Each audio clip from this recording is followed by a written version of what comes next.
दुख प्राणियां हो गई। अब बलराम जी ने कहा कन्हैया अगर तुमने अब विवाह किया तो याद रखना जहाँ वहाँ से विवाह करके ले आता है। अब कोई विवाह नहीं करेगा। भगवान के लिए नहीं करूँगा। एक बार भगवान अर्जुन के साथ वृंदावन में घूमने निकले। अर्जुन के साथ भगवान निकले तो जमुना जी के किनारे पर कौन ए भैया ये शोर ना करे कोई।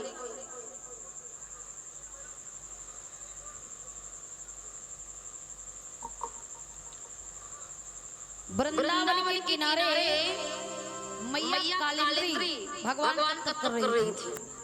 अब भगवान ने कहा अर्जुन से जाओ पता लगाओ ये कौन है, क्यों यहाँ बैठी है, क्या कर रही है।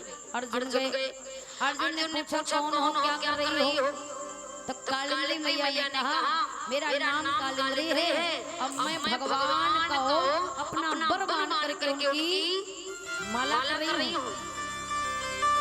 अर्जुन आए वापस कहने लगे भगवान हमारे कर्म का बात नहीं, छोड़ो चलो। भगवान कहने लगे क्यों, क्या कहा। अर्जुन ने कहा अरे कह तो रही है कि हम भगवान का अपना समझ करके उनकी माला कर रहे हैं। भगवान कहने लगे तो कैसे छोड़ दो, हमारी भक्ति कर रही हमें नहीं छोड़ दे।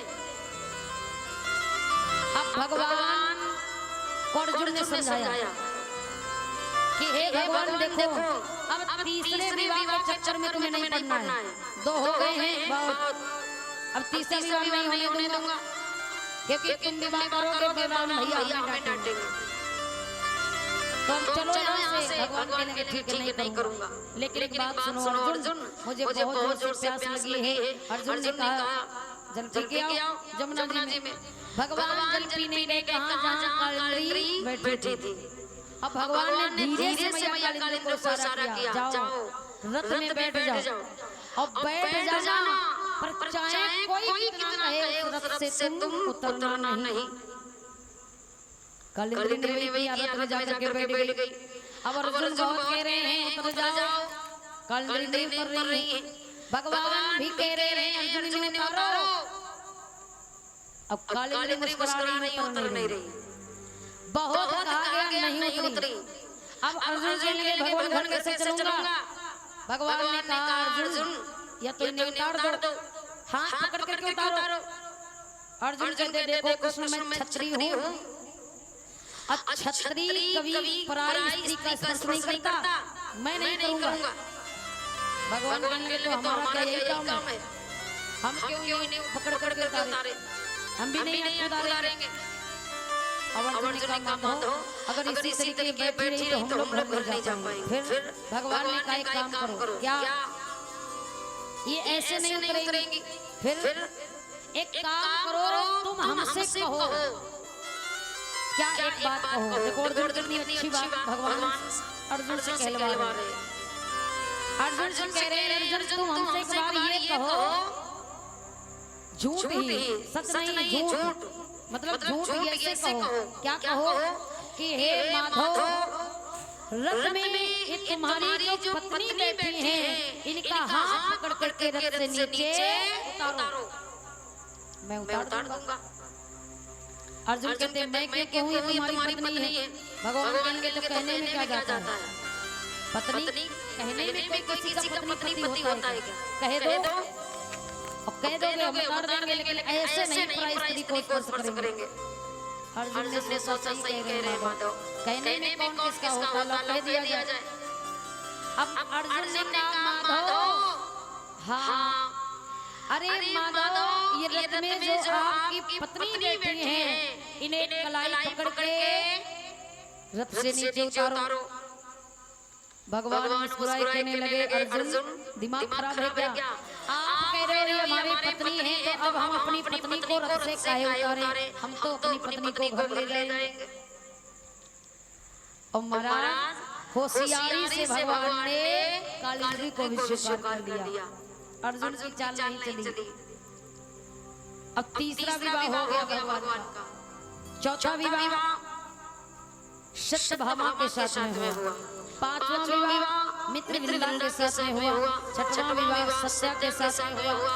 सातवां विवाह भद्रा के साथ में हुआ। आठवां विवाह भगवान का लक्षणा के साथ में हुआ।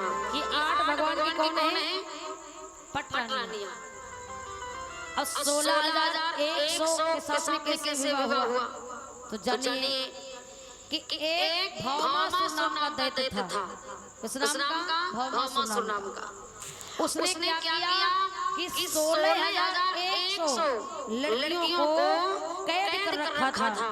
अब विचार बनाया था कि जब ये 20,000 हो जाएंगे तो इनके साथ में मैं एक साथ विवाह करूंगा। लेकिन तब तक क्या हुआ?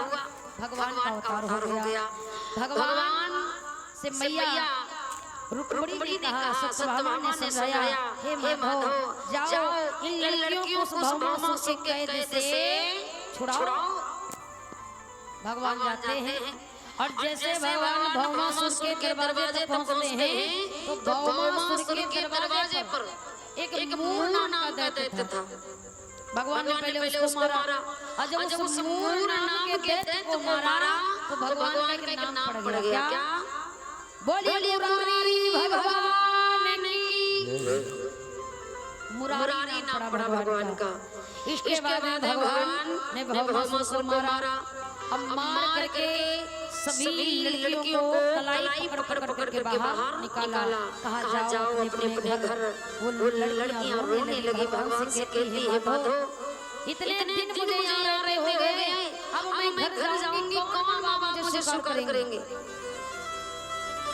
अब कोई जमाना हमें स्वीकार नहीं करेगा। मैं इतने दिनों से यहाँ पड़ी हूँ और अगर आपने मुझे इस नरक से बाहर कर ही दिया है तो आप मुझे अपनी शरण में ले लो, अपना बना लो। भगवान ने कहा कोई बात नहीं, सब लगो लाइन में। 16,108 के साथ में भगवान ने एक मंडप में, एक घड़ी में, एक दिन में, एक बार में ही विवाह कर लिया। इस तरीके भगवान के कितने विवाह हो गए? 16,108। अब क्या होता है कि भगवान के पुत्र कितने हुए? जानते हो भगवान के कितने पुत्र हैं? 16,108 तो रानियां हैं भगवान की। उसमें से लिखा है कि सब रानियों से 10 बेटा और एक बेटी हुई।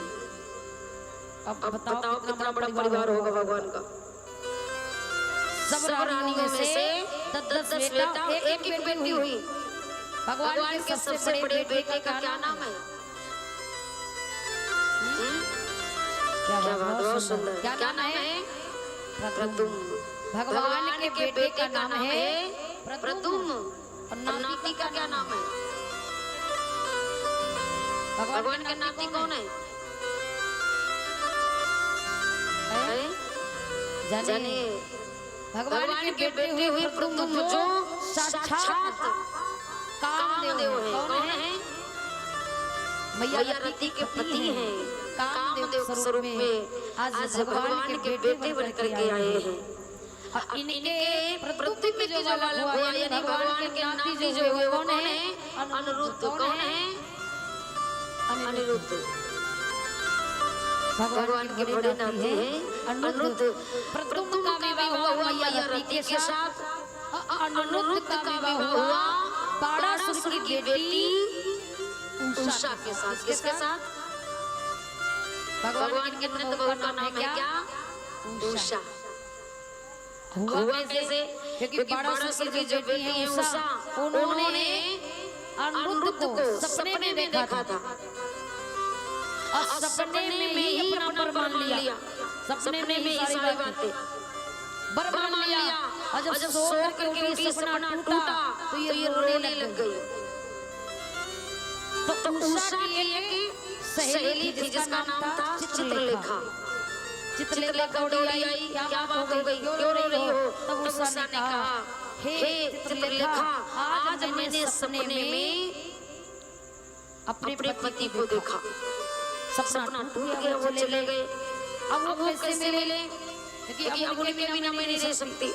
उषा कहती है बात बताओ, अगर हम अपना चेहरा बनाने दे तो तुम पहचान लोगी? चित्रलेखा ने जब ये कहा उषा के लिए पहचान लूंगी। चित्रलेखा को बड़ी सुंदर कला आती है चेहरे बनाने की, चित्र बनाने की कला बहुत अच्छी आती है। अब चित्रलेखा ने चेहरा बनाया, पहले किसका बनाया? भगवान का। उसके लिए बस ऐसे लेते हैं थोड़ा और इसके बाद प्रथम का बना दिया। चित्रलेखा ने जैसे प्रथम बनाया उसने कहा बस थोड़ी कमी है, और जैसे ही चित्रलेखा ने अब्दुल का चरित्र बनाया वैसे ही उषा प्रसन्न हो गई मेरे लिए, बस यही है। अब चित्रलेखा ने कहा तो ले आओ इनको। उषा कहती तो कैसे? चित्रलेखा ने कहा मुझे भी आता है, मैं उड़ना भी जानती हूँ, मेरे अंदर कला है। उषा ने कहा तो ले आओ। तो भगवान के भवन से यानी द्वारिका से चित्रलेखा जहाँ मुंड लेटे थे वहीं से उठाया और सीधे बाणासुर के महल में उषा के कक्ष में रख दिया।